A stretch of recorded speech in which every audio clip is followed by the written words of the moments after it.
میرا سوال یہ ہے کہ میں پوچھنا چاہتا ہوں، ہمارا نوجوان یہ پوچھنا چاہتا ہے کہ قرآن کی اس آیت کے اندر جو اولو الامر بیان کیے گئے ہیں کہ ان کی اطاعت کا حکم دیا گیا ہے، یہ اولو الامر کون ہے شیعہ نقطہ نگاہ کے مطابق؟ اعوذ باللہ من الشیطان الرجیم، بسم اللہ الرحمن الرحیم، الحمدللہ رب العالمین والصلاة والسلام علی سید المرسلین وآلہ الطیبین الطاہرین المعصومین المظلومین۔ بہت شکریہ آپ کا مفتی صاحب، آپ نے مدعو فرمایا، خداوند متعالی آپ کو ہمیشہ خوشحال رکھے، آمین یہ عظیم کام کر رہے ہیں اور بہت اچھا موضوع آپ نے چنا ہے، پہلے بھی ہم اس پر بات کر چکے ہیں۔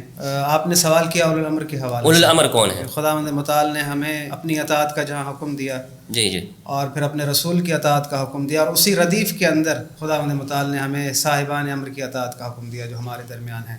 جی اب یہاں پر ہمیں سمجھنا یہ چاہیے کہ خداوند متعال کیونکہ یہ چاہتا ہے کہ وما ارسلنا من رسول الا لیطاع باذن اللہ، ہم نے رسول اس لیے بھیجے ہیں تاکہ ہماری اطاعت کی جائے رسول کے ذریعے سے، یعنی ہم پر جو حکم پہنچتا ہے، جو امر پہنچتا ہے، وہ پہنچتا ہے رسول خدا صلی اللہ علیہ وآلہ وسلم کے ذریعے سے۔ اور خداوند متعال نے فرمایا ہے کہ یا ایھا الذین آمنوا لا تخونوا اللہ والرسول وتخونوا اماناتکم وانتم تعلمون، اے لوگو جو ایمان لائے ہو، اللہ اور اس کے رسول کی امانتوں میں خیانت نہ کرو اور نہ ہی اپنی امانتوں میں خیانت کرو، اور تم جانتے تو ہو اللہ نے کبھی ہمیں کوئی امانت دی نہیں، بلکہ جو کچھ رسول خدا صلی اللہ علیہ وآلہ وسلم نے ہمیں دیا ہے وہی اللہ کی امانت ہے۔ صحیح۔ اور رسول خدا صلی اللہ علیہ وآلہ وسلم نے جو سب سے بڑی ہمارے پاس امانت ہے، رسول خدا کا جو فرمان ہے ترکت فیکم الثقلین کتاب اللہ واہل بیت اطرتی۔ اب یہاں پر کیونکہ ایک ردیف کے اندر تین اطاعت ہیں، اللہ کی اطاعت، رسول کی اطاعت اور اولو الامر کی اطاعت۔ رسول خدا صلی اللہ علیہ وآلہ وسلم کی موجودگی میں اللہ رب العالمین نے ہمیں اولو الامر کی اطاعت کا حکم دیا ہے۔ اب یہاں پر ہمیں یہ سمجھنا چاہیے کہ جن اولو الامر کی اطاعت کا اللہ نے ہمیں حکم دیا ہے، کیا آیت ہمیں یہ بتاتی ہے کہ اگر کوئی اس پوسٹ پر پہنچے تو اس کی اطاعت تم پر واجب ہے، یا تم اگر کسی کو انتخاب کے ذریعے اس پوسٹ پر لاؤ تو اس کی اطاعت واجب ہے؟ ایسا کوئی کانسیپٹ قرآن کے اندر موجود نہیں ہے، بلکہ جو آیات ہیں اس کے برخلاف ہیں۔ رسول خدا صلی اللہ علیہ وآلہ وسلم موجود ہیں، ان کی موجودگی میں اولو الامر کی اطاعت کا حکم ملا ہے، اور اللہ رب العالمین نے اطاعت کا حکم دیا ہے، یعنی یہ منصب اللہ کی طرف سے ہے۔ صحیح کہ صاحبان امر کون ہوگا، کیونکہ رسول خدا صلی اللہ علیہ وآلہ وسلم موجود ہیں، ان کی موجودگی میں ہمیں اولو الامر کی اطاعت کا حکم ہوا ہے۔ صحیح۔ تو یہاں سے اندازہ یہ ہو چکا کہ جیسی اطاعت اللہ کے رسول کی ہے ویسی اطاعت اولو الامر، کیونکہ خداوند متعال نے فرمایا ہے کہ ومن یطع اللہ والرسول، جو اللہ اور اس کے رسول کی اطاعت کرتا ہے، فاولئک مع الذین انعم اللہ علیہم من النبیین والصدیقین والشہداء والصالحین وحسن اولئک، کہ جو اللہ اور اس کے رسول کی اطاعت کرتا ہے، اس اطاعت کا نتیجہ یہ ہے کہ انبیاء، صلحاء، شہداء کی اسے رفاقت ملے گی۔ اور خداوند متعال فرماتا ہے کہ کتنی بہترین رفاقت ہے، یعنی دنیا سے جانے کے بعد اگر کوئی اللہ اور اس کے رسول کی اطاعت کرے، یعنی ایسی پاک و پاکیزہ اطاعت جو اللہ اور اس کے رسول کی ہے، اس کے رسول خدا صلی اللہ علیہ وآلہ وسلم کے بعد وہ اطاعت ویسی پاک و پاکیزہ ہونی چاہیے، یعنی تمام امور جو ہمیں ملیں وہ اللہ کی طرف سے ہونی چاہیے، یعنی جو ہمیں امر کر رہا ہے، جو حکم کر رہا ہے، وہ اللہ کی طرف سے ہونا چاہیے، کیونکہ خداوند متعال نے ہمیں جب اولو الامر کی اطاعت کا حکم دیا ہے، اطاعت کرو، تو وہاں منع بھی کیا ہے کہ وَلَا تُطِعْ مَنْ أَغْفَلْنَا قَلْبُهُ عَنْ ذِكْرِنَا وَاتَّبَعَ هَوَاهُ وَكَانَ أَمْرُهُ فُرُطًا، کہ کسی ایسے کی اطاعت نہ کرنا کہ جس کا قلب ذکر خدا سے خالی ہو اور جو ہوائے نفس کا پیروکار ہو، جس کا معاملہ حد سے بڑھ چکا ہو۔ یہاں پر جب اللہ رب العالمین ہمیں منع کر رہا ہے کہ کسی ایسے کی اطاعت مت کرنا کہ جس کا قلب ذکر خدا سے خالی ہو، یعنی یہ وہ اولو الامر نہیں ہو سکتا ایسا شخص جس میں یہ کوالٹی پائی جائے۔ ولا تطع من اغفلنا قلبه عن ذکرنا، یہ سورہ کہف کی آیت نمبر 28 کا آخری حصہ ہے۔ اس کے بعد خداوند متعال نے فرمایا ولا تطع منهم آثما وكفورا، کسی گناہ گار کی اطاعت نہ کرنا۔ تو یہاں پر گناہ گار کی اطاعت سے منع کیا جا رہا ہے، جس کا قلب ذکر خدا سے خالی ہے اس کی اطاعت یعنی کرنے سے منع کیا جا رہا ہے، اور وہ شخص جو گناہ گار ہے، یعنی یہاں سے پتہ چلا کہ جس کی اطاعت کا ہمیں حکم ہے وہ یعنی اس منصب پر ہے کہ جس طرح رسول خدا صلی اللہ علیہ وآلہ وسلم گناہ و اشتباہ سے پاک ہے، اسی طرح وہ بھی گناہ و اشتباہ سے پاک ہے۔ صحیح، یعنی وہ معصوم ہونا چاہیے، آپ کے کہنے کا مقصد یہ ہے گناہ اس سے سرزد نہ ہو۔ کیونکہ دیکھیں اللہ میں پہلے بھی ان باتوں کو دہرا چکا ہوں، مجھے پہلے تو ماضی میں جواب نہیں ملا، امید کرتا ہوں ملے شاید۔ یہ بات آپ ہمیشہ لکھ لیں، اللہ کبھی بھی آپ کو کسی ایسے کی اطاعت کا حکم دے ہی نہیں سکتا جو گناہ گار ہو۔ کیوں؟ یہ سوال بنتا ہے نا کہ کیوں ایسا کیوں؟ کیونکہ اللہ رب العالمین اگر آپ کو گناہ گار کی اطاعت کا حکم دے گا تو آپ کا پورا دین اسلام سوالیہ نشان ہو جائے گا. اچھا یعنی کیونکہ جب اللہ نے آپ پر واجب کیا ہے اطاعت کو تو وہ آپ سے ضرور پوچھے گا کہ میں نے تم پر واجب کی تھی. اور اللہ رب العالمین نے یہ کہا ہے کہ یوم ندعو کل اناس بإمامہم. اچھا علامہ صاحب اس میں ایک چیز جو ہے نا وہ کنفیوز کرتی ہے، وہ یہ ہے میں پھر ہزاروی صاحب کے پاس جاتا ہوں سوال لے کر. جی جی آپ ذرا یہ بتائیے گا کہ یہ جو گناہ ہے یہ کس درجے کا ہو، کیونکہ گناہ سے تو کوئی بشر محفوظ نہیں ہے، گناہ تو ہر بندے سے ہوتا ہے. دیکھیں ایک چیز جو عصمت کی اگر بات آ رہی ہے یہاں پر، تو امام جعفر صادق علیہ الصلوۃ والسلام کے ایک شاگرد تھے حشام بن حکم. اللہ رب العالمین نے ان کو ایسا علم دیا تھا، وہ ایسے یعنی ولایت کے ایسے یعنی دفاع کرتے تھے کہ اس قدر عزت تھی، امام بھی اس کے لیے اٹھ کے کھڑے ہوتے تھے جب وہ آتا. اللہ اکبر. اچھا تو حشام سے کسی نے پوچھا کہ امام معصوم ہوتا ہے؟ اس نے کہا ہاں. کہا کس چیز کے ذریعے ثابت کیا جائے کہ امام معصوم؟ اس نے کہا کہ ہر گناہ کی منشا، ہر گناہ کی ابتدا 4 چیزوں پر ہے: حسد، حرص، غضب، شہوت. یہ چاروں چیزیں امام میں نہیں ہوتی. صحیح. یعنی آپ یہ کہنا چاہتے ہیں کہ ائمہ ان کے اندر یہ جو گناہ پیدا کرنے والی جو اوصاف ہیں وہی نہیں ہے. وہ نہیں ہے. کیوں؟ دیکھیں حسد وہ کرے، حسد بندہ جب کرتا ہے کہ جب اس سے بڑا عہدہ کسی کے پاس ہو. امامت سے بڑا کوئی عہدہ ہی نہیں ہے. حرص، اس سے امام پاک ہے. ٹھیک ہے کہ کسی چیز کا حرص کرے، دنیا کی طمع کرے. دوسرا شہوت، یہ اس کی بھی نہیں ہے کیونکہ وہ آخرت کو دیکھ رہے ہوتے ہیں. زندگی یہ جاویدان کو دیکھ رہے ہوتے ہیں کہ جو ہمیشہ کے لیے، وہ کبھی بھی دنیا کی زندگی کو آخرت کی زندگی پر فوقیت نہیں دے سکتے. قبلہ میں علامہ ہزاروی صاحب کے پاس چلتا ہوں. علامہ صاحب میرا آپ سے سوال یہ ہے کہ جس طرح انہوں نے بتایا کہ اہل تشیع کے نزدیک الامر اس آیت کی تفسیر میں انہوں نے بتایا، اس کی ڈیفینیشن بتائی، تو میں پوچھنا چاہوں گا کہ اہل سنت والجماعت کے ہاں اس آیت کی تفسیر کیا ہے اور الامر کون لوگ؟ بسم اللہ الرحمن الرحیم. یا ایھا الذین آمنوا اطیعوا اللہ واطیعوا الرسول واولی الامر منکم ولو ردوہ الی الرسول والی اولی الامر لعلمہ الذین منہم لیستنبطون. صدق اللہ مولانا العظیم وصدق رسولہ النبی الکریم. ونحن علی جملے آیت کے جو ہے نا آگے پیچھے ہو گئے، لعلمہ الذین یستنبطون. کوئی ایشو نہیں ہے، ٹھیک ہے.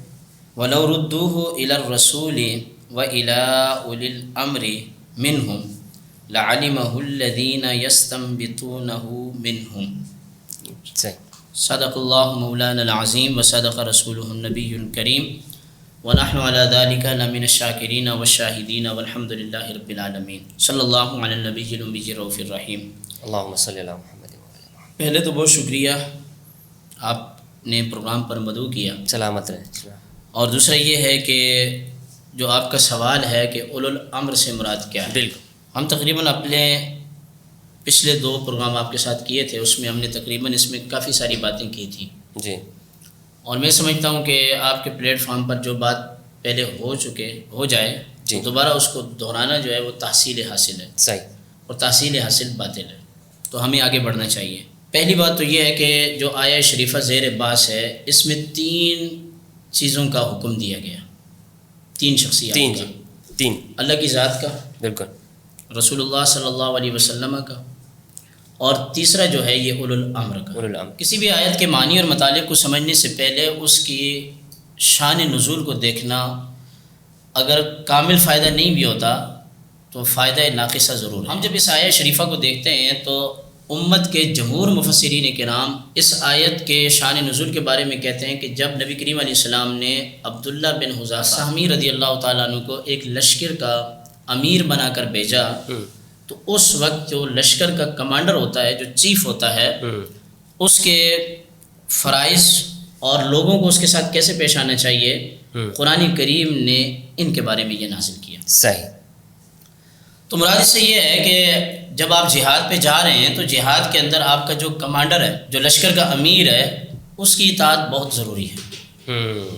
اس کی وجہ یہ ہے کہ اس کا جو نفاذ ہے، اس مقام پر جو بٹھایا ہے، وہ اللہ کے نبی نے یا پھر وقت کے امام نے یا پھر وقت کے خلیفہ نے بٹھایا ہے. چونکہ یہ آیت خاص ایک واقعے کی طرف اشارہ کر رہی ہے، تو خاص معنی تو اس کا یہ ہے کہ اولو الامر سے مراد عبداللہ ابن حذافہ السہمی رضی اللہ تعالیٰ عنہ. اور سرکار دو عالم صلی اللہ علیہ وسلم نے اپنے زمانے میں جتنے لوگ بھی جہاد پر بھیجے ہیں، ان تمام کی امارت کا آپ علیہ السلام صحابہ سے حلف لیتے تھے. صحیح. اور شاید بخاری شریف کی ایک حدیث یہ بھی ہے کہ ایک موقع پر جب نبی کریم علیہ السلام نے حضرت زید بن حارثہ کو کمانڈر بنا کر بھیجا تو لوگوں کی طرف سے یہ رائے بھی آئی کہ آپ کسی قریشی کو یا پھر کوئی انصاری ہو اس کو آپ کمانڈر بنائیں. اس کی وجہ یہ ہے کہ زید بن حارثہ جو ہیں یہ حضرت خدیجۃ الکبریٰ کے غلام تھے. انہوں نے حضور کو پیش کیا تھا اور حضور کے یہ آزاد کردہ غلام تھے. تو ایک رائے سامنے آئی کہ اگر اس لشکر کا کمانڈر زید بن حارثہ کی جگہ کسی اور کو بنایا جائے تو یہ زیادہ بہتر ہے. اس کی کیا وجہ ہو سکتی ہے؟ اس کی وجہ میں نے آپ کو بتا دی کہ چونکہ ان کے ماتاق قریشیوں نے انصار نے اور مہاجرین نے جانا تھا اور اس وقت لوگوں کی رائے یہ تھی کہ یعنی جو کمانڈر ہو کم سے کم یہ ہو کہ وہ کسی کا آزاد کردہ غلام نہ ہو. یہ وجہ سامنے آئی. علامہ صاحب یہاں میں سوال گزر گیا, مجھے ٹوکیں گے نہیں آپ, میں بات مکمل کر لوں, آپ لکھ لیں. بالکل. پھر ایک موقع پر سرکار دو عالم صلی اللہ علیہ وسلم نے اسامہ بن زید کو لشکر کا امیر بنایا. تو پھر اسی طرح کی بات کی گئی کہ یہ غلام کی اولاد ہیں, حالانکہ یہ نبی علیہ السلام کے محبوب صحابی تھے. صحابہ حضور سے محبت کرتے تھے اور حضور اس صحابی سے محبت کرتے تھے. الحمدللہ. یہ بخاری اور مسلم کی متفق علیہ روایت ہے. تو سرکار دو عالم صلی اللہ علیہ وسلم نے فرمایا کہ تم نے پہلے بھی اس کے والد کے بارے میں رائے دی تھی جی, مگر تمہاری رائے قابل قبول نہیں. تو پتہ چلا کہ اولو الامر سے مراد صلاحیت ہونی چاہیے اور دین کی جو شرائط اور آداب ہیں وہ اس شخص کے اندر ہونی چاہیے, چاہے وہ بغداد کا ابو حنیفہ کیوں نہ ہو, وہ مکہ کا امام شافعی کیوں نہ ہو, وہ بغداد کا امام احمد بن حنبل کیوں نہ ہو, وہ مدینۃ المنورہ کا امام مالک ہی کیوں نہ ہو. ان میں سے ائمہ وہ ہیں عربی بھی ہیں اور عجمی بھی ہیں. تو اولو الامر کی صفت ان کے اندر پائی گئی تو اس عالم کی, اس امیر کی, اس خلیفہ کی اطاعت کرنا یہ واجب ہے. قرآن کریم کی ایک آیت دوسری آیت کی تفسیر ہوتی ہے. اس سے پہلے میں آپ کے پروگرام میں یہ بات کہہ چکا ہوں کہ اولو الامر سے مراد خلفائے راشدین ہیں. صحیح. اور خلفائے راشدین سے بڑا نبیوں کے بعد کوئی عالم نہیں ہے. اللہ کی دھرتی پر نہ اس نے پیدا کیا ہے اور نہ وہ قیامت تک پیدا کرے گا. یہ اللہ کا مزاج ہے کہ چاروں خلفائے راشدین جہاں یہ رشد و ہدایت پر ہیں وہاں یہ علم کی اعلیٰ چوٹیوں پر فائز ہیں. صحیح. لیکن آج میں آپ کو یہ بھی بتاتا ہوں کہ اولو الامر سے مراد صاحبان علم ہیں. اس کی وجہ یہ ہے کہ قرآن کریم یعنی آج بھی ہیں یہ؟ جی آج بھی ہیں. اچھا ٹھیک. صاحبان علم ہیں اور ان کا تعلق کسی خاص قبیلے سے جوڑنا یہ ضروری نہیں ہے کیونکہ علم خود ایک عظمت والی صفت رکھتا ہے. قرآن کریم کی ایک آیت دوسری آیت کی تفسیر ہوتی ہے. کئی دفعہ یہ بات کر چکا ہوں مختلف پروگراموں میں آپ کے ساتھ بھی دیگر دوستوں کے ساتھ بھی کہ جب ہم قرآن کی تفسیر کریں گے تو تفسیر القرآن بالقرآن جی کہ ایک آیت کی تفسیر دوسری آیت سے کریں گے. تفسیر القرآن بالحدیث, قرآن کی تفسیر حدیث سے کریں گے جسے تفسیر معصورہ کہتے ہیں. اور قرآن کی تفسیر تفسیر القرآن باقوال صحابہ, اس میں دونوں آ جاتے ہیں, صحابہ بھی اور اہل بیت بھی. ان لوگوں کے سامنے قرآن نازل ہوا, ان کے اقوال سے کریں گے. اور تفسیر القرآن باقوال التابعین جیسے مجاہد وغیرہ کی, قتادہ کی تفسیر ہے اور اکرمہ وغیرہ دیگر کی تفاسیر میں ہے. چوتھی چیز ہے طبقۃ الاولیٰ, یعنی کہ عربی زبان کے قحطان اور عدنان کے جو ادباء اور بلغاء ہیں انہوں نے جو عربی اپنی زبانوں پر استعمال کی ہے اس کے لغوی معنی کو لے کر ہم شرعی معنی. چنانچہ زیر بیس آیت جو ہے اس کی تفسیر دوسرے مقام پر موجود ہے. قرآن کیا کہتے ہیں؟ وَلَوْ رُدُّوهُ إِلَى الرَّسُولِ وَإِلَىٰ أُولِي الْأَمْرِ, اور لوٹا دو تم رسول کی طرف اور اولو الامر کی طرف. اب اولو الامر کیا ہے؟ رسول کی تعریف تو بڑی واضح ہے نا. اولو الامر کون ہیں؟ تو ایسی بات کہ جو اللہ نے خود بیان فرمائی ہے میرے اور آپ کے زیر بحث لانے کی ضرورت ہی کیوں پیش آئی یا اس پر ہم بات کریں. قرآن خود فرماتا ہے منہم لعلمہ الذین یستنبطونہ منہم, اولو الامر وہ صاحب علم ہیں کہ جو اللہ اور اس کے رسول کے نصوص سے مسائل کا استنباط کرتے ہیں اور ہمارے جیسا طالب علم جو ہے ان کی دہلیز پر جا کے اپنا سر رکھ دیتا ہے. یعنی استدلال کرنے والے لوگوں نے جی صاحبان علم واضح طور پہ ہے لعلمہ الذین یستنبطونہ منہم, اولو الامر سے مراد صاحبان علم ہے. اصل جو بات ہے استدلال جو ماخذ ہے وہ قرآن ہے اور رسول کی بات ہے, پھر وہ اولی الامر ان دونوں سے بات کشیدہ کرتے ہیں. اچھا. ہمیں ان کشیدہ کرنے والے اور مستنبطین مجتہدین ان کی اطاعت کا جو ہے ہمیں حکم دیا گیا ہے. اچھا، جھگڑا ختم کرتے ہیں. صحیح صحیح. کوئی لڑائی نہیں زہرائی صاحب کے ساتھ، کسی شیعہ کے ساتھ، کسی کے ساتھ کوئی لڑائی نہیں. آپ کا موقع میں نہیں خلاصہ دے رہا ہوں، میں نتیجہ دے رہا ہوں، نتیجہ میں دے رہا ہوں. خلفائے راشدین اربع یہ عالم بھی ہیں، خلیفہ بھی ہیں، رشد و ہدایت پر بھی ہیں. جی. چاہیے کہ سنی خلفائے راشدین اربع کی اطاعت کریں، ان کے فرامین پر عمل کریں. اور شیعہ کے لیے میرا پیغام یہ ہے کہ اگر وہ تینوں خلفاء کی فرما برداری یا ان کے اقوال کو سمجھنا نہیں چاہتے یا اس کو اپنانا یا سیرت پر عمل نہیں کرنا چاہتے تو مولا کائنات کی سیرت کو اپنائیں، کوئی جھگڑا نہیں ہے. دوسرا جو میں بات کہہ رہا ہوں وہ یہ ہے کہ اگر ہم اس سے مراد اولو الامر لیتے ہیں تو شافعیوں کو چاہیے وہ امام شافعی کی تقلید کریں، حنفیوں کو چاہیے وہ حضرت امام اعظم ابو حنیفہ کی، مالکی امام مالک کی، اور امام احمد بن حنبل کی حنابلہ تقلید کریں جیسے کہ شیخ عبد القادر جیلانی نے تقلید کی ہے امام احمد بن حنبل کی. اور تشیع حضرات سے میں کہوں گا کہ آپ کے پاس اولو الامر سے مراد جناب امام جعفر صادق رضی اللہ تعالی عنہ موجود ہیں، آپ ان کی تقلید کریں، آپ اپنا کام کریں، آپ کو کیا ضرورت پڑی ہے. اچھا اگر یہ بات یہاں مکمل ہو گئی. اب ایک بات ان کی گفتگو پر اپنی بات کے مکمل ہونے کے بعد انہوں نے کہا اولو الامر ایسا ہونا چاہیے جیسا رسول ہے. جی جی. رسولوں کی جماعت کے ساتھ کسی کا تقابل ہے ہی نہیں ہے. یہ وہ جماعت ہے کہ جو اللہ تعالیٰ کی وہابی جماعت ہے. ہم کسی شخص کو چاہے وہ صحابہ میں سے ہو، اہل بیت میں سے ہو، ہم ان کو وہ مقام دے ہی نہیں سکتے کہ جو رسولوں کا مقام ہے. اگر ہم یہ کہیں کہ اولو الامر ایسے ہوں جیسے رسول ہوتے ہیں تو پھر تو رسولوں کی بھی ضرورت نہیں تھی، فرشتے اتار دیے جاتے، وہ معصوم ہیں. فرشتے ہی اس دنیا پر جو ہے وہ کیا کرتے، اپنے نظام کو چلاتے. دوسری بات یہ ہے کہ آیت کے اندر 3 شخصیات کا ذکر ہے، اللہ کی اطاعت اور رسول اللہ کی اطاعت، اولو الامر کی اطاعت. کیا مجھے زہرائی صاحب یہ بات سمجھا دیں گے، آج یہ مسئلہ سمجھا دیں گے کہ رسول اور اللہ کی ذات ایک اس طریقے سے یہ استدلال کر رہے ہیں کہ اولو الامر وہی ہوں جو صفات رسول کی ہیں، تو رسول کی بھی اطاعت کا حکم ہے، کیا رسول کی پھر وہ صفات ہوں گی جو اللہ کی صفات ہیں؟ اس میں تو تین شخصیات کا ذکر ہے نا. تو پتہ چلا کہ اللہ کی اطاعت ہے، اس میں فرق ہے، اقوال میں ہے، افعال میں نہیں ہے. رسول اللہ کی اطاعت اقوال میں بھی ہے، افعال میں بھی ہے، سکوت میں بھی ہے. اور اولو الامر کی جو اطاعت ہے وہ ان کے ان احکامات میں ہیں جو قرآن اور حدیث کے ساتھ موافق ہو جائیں. اگر ان میں تعین کی نسبت پائی گئی تو ہم کسی اولو الامر کو پھر نہیں مانیں گے. اولو الامر کا جو حکم ہے وہ اللہ اور اس کے رسول کے موافق ہونا چاہیے.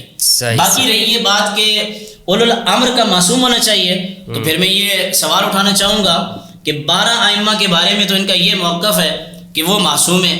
ان میں سے 10 کو تو حکومت ہی نہیں ملی. امام علی رضی اللہ تعالیٰ عنہ، امام حسن کو تو حکومت ملی ہے، باقی کو حکومت نہیں ملی. اچھا وہ سب کے سب دنیا سے سن لیں، یہ آخری بات، وہ سب کے سب اس دنیا سے چلے گئے ہیں. تو اب شیعہ کس کی اطاعت کرتے ہیں؟ اگر یہ بولتے ہیں کہ امام غیب کی اطاعت کرتے ہیں تو بھائی اسلام کے اندر تو ظاہر کی اطاعت کا حکم ہے، کون کہاں ہے اس کی اطاعت کا تو حکم ہی نہیں ہے. اللہ صاحب میں یہاں پر ایک سوال کرنا چاہوں گا. آپ نے امام جعفر صادق علیہ السلام کی بات کی، اگر مثال کے طور پر میں اپنی سمجھ کے لیے پوچھنا چاہتا ہوں، اگر کوئی شخص آج امام جعفر صادق کی تقلید کرتا ہے، ان کی فقہ پہ عمل کرتا ہے، تو یہ ٹھیک ہے؟ ٹھیک ہے، ہم اسے غلط نہیں کہتے، فقہی تقلید ٹھیک ہے. اچھا تو وہ کیسے معلوم ہوگی کہ یہ شخص وہ کہاں لکھی ہوئی ہے؟ وہ کہاں لکھی ہوئی ہے؟ وہ آج تک یہ 5 مسالک بنے ہوئے ہیں فقہ کے، ابھی تک آپ کو پتہ نہیں چلا کہاں لکھا ہوا ہے. اگر ایک عام بندہ پوچھے گا کہ بھائی وہ کدھر ہے، جیسے مجھے یہ پتا ہے کہ امام اچھا پھر میں یہ بھی بتا دوں آپ کی وساطت سے آج میں وابیان کو بھی بتا دینا چاہتا ہوں. اگر آپ جواب نہیں دینا چاہتے نہیں میں بتا دینا چاہتا ہوں، جو تکڑا عالم ہوتا ہے جس کے اندر خود صلاحیت ہو کہ وہ قرآن اور حدیث سے مسائل اخذ کر سکے، اس کے لیے واجب نہیں ہے نہ وہ امام ابو حنیفہ کی اطاعت کرے، نہ امام شافعی، نہ امام مالک، نہ امام جعفر صادق کی اطاعت کرے. جو بندہ خود قرآن اور حدیث سے اپنے مسائل کا حل فقہی طور پہ جانتا ہو، اگر وہ فقہی طور پر مسائل نکال سکتا ہے تو موسٹ ویلکم، وہ کرے اس پہ عمل، ہم اس کو منع نہیں کریں گے. مگر اتنا ضرور کرے کہ قرآن اور حدیث کا اس کو اتنا علم ہو کہ اگر کوئی اس کو حبر الامہ کا بھی لقب دے تو پھر وہ لقب اس پر سیٹ آئے. اچھا جی ٹھیک ہے، آپ کی بات کمپلیٹ ہو گئی. علامہ صاحب انہوں نے یہ کہا کہ یہ جو آپ کہہ رہے ہیں نا کہ معصوم ہونے کی بات ہے، تو خیر جو آپ نے جو سوالات وارد کیے تھے میں ان کے پاس بعد میں پوچھوں گا. انہوں نے کہا کہ اگر آپ اس طرح کہتے ہیں تو پھر تو آپ یہ کیسے کہیں گے کہ اس میں تو رسول کو الگ کہا گیا، اللہ کو الگ اس آیت کے اندر کہا گیا ہے، تو کیا پھر آپ رسول کو اللہ کے برابر سمجھیں گے؟ یہ جو آپ یہ کہتے ہیں نا کہ اولو الامر معصوم ہونے چاہیے، یہ آپ کا قیاس یہ درست نہیں ہے، اس آیت کے اندر آپ غلط سمجھ رہے ہیں، اس کا کیا جواب؟ بسم اللہ الرحمن الرحیم. دیکھیں حضرت زکریا علیہ السلام بوڑھے ہو گئے تھے، انہیں اولاد نہیں تھی. جی. تو لوگ تو اور بھی کئی موجود تھے، انہوں نے اللہ رب العالمین سے درخواست کی کہ یارثنی ویرث من آل یعقوب، تو اللہ رب العالمین نے جب وارث مانگا اپنا تو وہ وارث چاہتے تھے اپنے علم کا، اپنے نبوت کا، اپنے دین کا. تو اللہ رب العالمین نے فرمایا کہ یا زکریا انا نبشرک بغلام اسمہ یحییٰ، کہ میں تمہیں یحییٰ کی بشارت دیتا ہوں. پھر خداوند متعال نے کہا کہ یا یحییٰ خذ الکتاب بقوۃ وآتیناہ الحکم صبیّا، کہ کتاب کو مضبوطی سے تھامو اور ہم نے اسے لڑک پن میں دانائی عطا کی تھی. تو یہ انبیاء کی سنت ہے کہ وہ اپنے بعد اپنے لوگوں کے لیے اللہ کی طرف سے چاہتے تھے کہ ان کی رہنمائی کے لیے ایسا حکیم و دانا جو دین کو جانتا ہو، جو تمام امور کو سمجھتا ہو، وہ شخص میسر ہونا چاہیے. ایک تو یہ چیز. اور اللہ رب العالمین کی سنت یہی رہی ہے حضرت آدم سے لے کر کے وہ نبیوں کے بعد انبیاء کے وارث بنائے. میں یہ ساری باتیں آپ کے سامنے کلیئر کر چکا ہوں کہ جب بھی نبی بنایا یا تو نبی کے بھائی کو بنایا، نبی کے بیٹے کو بنایا، ذریت میں سے رکھا آگے. اور یہ تمام کی تمام چیزیں اللہ رب العالمین جو ذریت انبیاء میں ہدایت والے تھے انہوں نے یہ مخصوص رکھی کہ صرف وہی لوگ اس منصب کو پہنچیں گے. تو یہ بات کہنا کہ اللہ رب العالمین تو تمام جہان کا خالق ہے، اس نے ہمیں دنیا میں بھیجا ہے، وہ یہ چاہتا ہے اس دنیا میں ہم اس کے حکم کی پیروی کریں، اس کی اطاعت کریں. کس کے ذریعے؟ رسول کے ذریعے. صحیح ہے. یہ بات اللہ جو چاہتا ہے ہم سے، ہم اللہ کی اطاعت کریں رسول کے ذریعے. جب رسول دنیا سے جائیں تو اللہ کی طرف سے جو نظام ہے اس کی بات ہو رہی ہے. یہاں پہ اللہ کے ساتھ جوڑنا یہ سوال بنتا نہیں ہے، کیونکہ ہم یہ کہہ رہے ہیں. آپ یہ کہہ رہے ہیں نا کہ معصوم ہو، اولی الامر معصوم ہو، رسول بھی معصوم ہے، تو آپ نے تو ملا دیا، ایک کر دیا. میں بتا رہا ہوں نا، میں کہہ رہا ہوں کہ وہ جو سوال یہ کر رہے ہیں نا اللہ سے ملانے والا، وہ یہ کہہ رہا ہوں کہ نبی کو اللہ سے ملانا، اللہ سے ملانا، یہ کہہ رہا ہوں کہ سوال بنتا نہیں ہے. صحیح ہے. رسول کو اولو الامر سے ملانا یہ تو بنتا ہے، رسالت کو امامت سے ملانا یہ تو بنتا ہے، لیکن رسالت کو اللہ سے ملانا یہ بنتا نہیں، سے ملانا یہ بنتا نہیں ہے. اصل میں سوال پہلی بات یہ ہے. دیکھیں، میں رسول خدا صلی اللہ علیہ وآلہ وسلم جب مبعوث ہوئے تھے تو رسول خدا صلی اللہ علیہ وآلہ وسلم تمام امور کو سنبھالتے تھے. حکومت بھی انہوں نے کی، بازار کے اندر جو چیزیں بکتی تھی ان کی قیمت بھی رسول خدا کنٹرول کرنے کے لیے لوگ رکھے ہوئے تھے، تمام کے تمام امور کو دیکھتے تھے. اور اللہ رب العالمین نے مطلقاً ان کی اطاعت واجب کی اور کہا ہے کہ تم مومن ہو ہی نہیں سکتے کہ جب رسول تمہارے درمیان کوئی فیصلہ کریں اور تم بغیر کسی چوچرا کے اسے قبول کرو تو پھر تم مومن بنو گے. اس کے علاوہ مومن کا ٹائٹل ہی کسی کو نہیں. تو جب سب کچھ جو کچھ ہے وہ ہے وَيُسَلِّمُ تسلیمہ، رسول کے آگے تسلیم ہونے کا. اسی لیے رسول خدا صلی اللہ علیہ وآلہ وسلم نے یہ میں ساری باتیں جو ہے آپ کے سامنے واضح کر چکا ہوں، امت کے لیے ایک نظام دیا ہے کہ رسول خدا صلی اللہ علیہ وآلہ وسلم کی زبان سے یہ کلمات جاری ہوئے. ہم اپنی طرف سے گھر سے بنا کر یہ چیزیں نہیں لائے کہ رسول خدا نے فرمایا ترکت فیکم خلیفتین، ترکت فیکم الثقلین، اگر تم ان سے متمسک رہو گے گمراہ نہیں ہوگے. رسول خدا صلی اللہ علیہ وآلہ وسلم کی دی ہوئی ضمانت ہے. اور رہی بات، دیکھیں قرآن کی جب آپ تفسیر کرتے ہیں، جب قرآن کی آپ بات کرتے ہیں اور آپ مثال کے طور پر اسے کسی بھی وقت کے لیے مشخص کرتے ہیں، معین کرتے ہیں، تو اس کے پیچھے آپ کے پاس ایک استدلال ہونا چاہیے. اللہ رب العالمین آج اس دور کے اندر اگر آپ اولو الامر والی آیت پڑھیں اور اللہ رب العالمین نے کہا ہے کہ اولو الامر کی اطاعت واجب ہے، تو آپ کو یہ پتہ ہونا چاہیے آپ کو رسول خدا نے کہا تھا کہ من لم یعرف امام زمانہ مات میتۃ جاہل. تو رسول خدا نے آپ سے کہا تھا کہ اگر تم اپنے وقت کے امام کی معرفت کے سوا دنیا سے جاؤ گے تو جاہلیت کی موت مرو گے. تو یعنی پتہ چلا کہ اللہ کے رسول جس کے لیے کہہ رہے ہیں امام کے لیے کہ اسے نہ پہچانا تو جاہلیت کی موت مر گئے. تو ہمیں یہ پہچاننا ہے کہ یہ قرآن والا ہی اولی الامر ہے جس کی ہمیں اللہ نے اطاعت واجب کی. جس کی معرفت کے سوا اگر انسان دنیا سے جائے جاہلیت کی موت مر جائے تو وہ شخصیت انسان کے لیے ضروری ہے کہ اسے تلاش کرے. اب اگر آپ اس کو تلاش کریں گے وہ شخصیت آپ کو کہاں ملے گی؟ وہ آپ کو رسول خدا کی وصیت میں ملے گی. رسول خدا کی وصیت یہ تھی کہ میرے بعد میرے 12 جانشین ہیں، میرے 12 خلفاء ہیں، 12 امیر ہیں، میں تمہیں کتاب اور اہل بیت چھوڑے جا رہا ہوں. کس سے کہہ رہے ہیں؟ اپنی جماعت سے کہا ہے. تو یہ باتیں جو ہے ہم نے بارہا دہرائی ہیں. اور جو دیکھیں کہ مثال کے طور پہ عقیدے کی بات ہے تو جہاں میں ذاتی رائے تو قبول نہیں کروں گا نا. میں اگر میرے برابر میں کوئی اہل سنت بیٹھا ہے، آپ بھی اہل سنت ہیں، تو میں تمام علماء اہل سنت جن کا اجماع ہے اس بات پر کہ اولو الامر جو ہے وہ ہر دور کے اندر ہے اور جو حاکم بنتا ہے وہی اولو الامر ہے. میں نے اس چیز کو واضح کر دیا کہ اللہ نے یہ نہیں کہا کہ جو اس پوسٹ پر آ کر بیٹھے تو اس کی اطاعت میں نے تم پر واجب کی ہے. یہ تو قرآن میں کہیں پر آپ کو نہیں ملے گا. اللہ کہہ رہا ہے جو ہے موجود اس کی اطاعت کرو. تو کون مشخص کرے گا؟ آپ کو نماز بتانے کا طریقہ کس نے بتایا؟ اللہ نے تو کہا نماز پڑھو. پڑھنی کیسے؟ رسول خدا نے. حج کیسے کرنا ہے؟ رسول نے بتایا.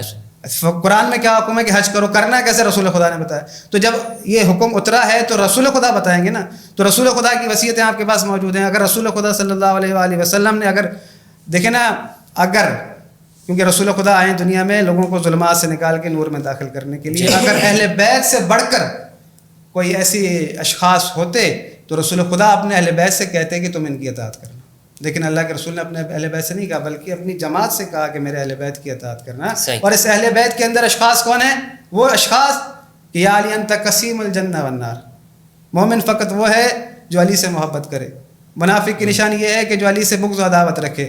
حسن حسین جنت کے جوانوں کے سردار، اور ان کے بعد جو ان کی اولاد ہے، رسول خدا صلی اللہ علیہ وآلہ وسلم نے قیامت تک کی جو ہے نا وصیت کی ہوئی ہے. اب یہاں پر دیکھیں بات یہ ہے کہ جب 11 امام بے دردی سے شہید اور لوگوں کو ایک راہ دی گئی کہ بھئی جو حاکم وقت بنتا ہے اس کی اطاعت اللہ نے واجب کی ہے.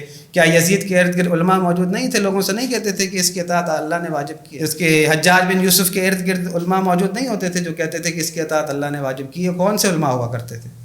بات یہ ہے کہ یہ سارے کا سارا جو 1400 سال سے عقیدہ چلتا ہوا آ رہا ہے، میں اس کی بات کروں. بھائی اہل سنت کا یہ عقیدہ ہے جو بھی حاکم بنے اس کی تمام دلائل موجود ہیں، حدیثیں موجود ہیں، تاریخی روایات موجود ہیں، اور ان کو جو بنتے گئے، جن کو ہداروی صاحب بھی یزید کو کافر کہتے ہیں، اس کے برابر میں بھی تو لوگ بیٹھ کر کہتے تھے کہ یہ اولو الامر ہے، اس کی اطاعت اللہ نے واجب کی ہے، جو اس کے خلاف خروج کرے گا اس کی قتال جائز ہے. تو یہ ساری چیزیں جو ہیں، جو عمل آپ کے سامنے گزرا ہے، جو تاریخ گزری ہے، آپ اس سے جو ہے نا منہ نہیں پھیر سکتے. اب جو 11 امام شہید کر دیے گئے بے دردی سے، تو ایک امام جو ہے، فرق تو اتنا ہے، ہم کہتے ہیں کہ بھائی وہ متولد ہو چکے ہیں، آپ کہتے ہیں متولد ہوں گے، لیکن غلبہ کس کے پاس ہے؟